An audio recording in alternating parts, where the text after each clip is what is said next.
نحمده ونصلي علی رسوله الکریم اما بعد۔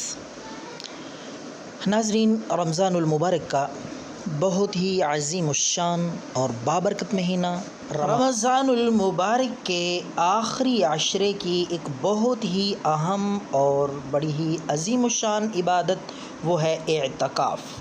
پیارے پیغمبر جناب محمد الرسول اللہ ہر رمضان المبارک میں اعتکاف کیا کرتے تھے، تو اس سنت کو زندہ کرنے کے لیے فرزندان اسلام، اہل اسلام بھی رمضان المبارک میں آخری عشرے میں کثیر تعداد میں اس سنت کو زندہ کرتے ہیں۔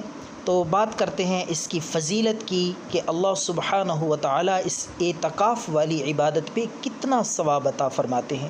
حضور علیہ الصلاۃ والسلام نے فرمایا، جو بندہ ایک دن کا اعتکاف کرتا ہے، ایک دن کے اعتکاف کرنے پر اللہ اس کو جہنم سے 2 خندقیں دور فرما دیتے ہیں، اور ایک خندق کا فاصلہ زمین و آسمان تک ہے، اور دوسری روایت میں فرمایا کہ مشرق سے لے کر مغرب تک ایک خندق۔ اندازہ فرمائیے کتنا اللہ رب العالمین نے اس پہ اجر اور ثواب رکھا ہے۔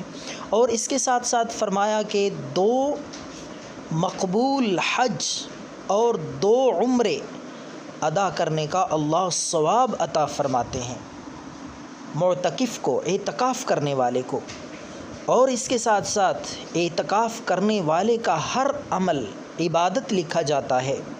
کھانا عبادت، اعتکاف کرنے والا سوتا ہے، آرام کرتا ہے، وہ بھی اس کا عبادت میں شمار ہوتا ہے۔ اور اسی طرح اعتکاف کرنے والے کو یقینی طور پہ لیلۃ القدر جیسی عظیم الشان رات بھی نصیب ہوتی ہے، کیونکہ وہ تو آلریڈی اللہ کے گھر میں موجود ہے اور عبادت میں مشغول ہے، تو اعتکاف میں لیلۃ القدر مل جاتی ہے۔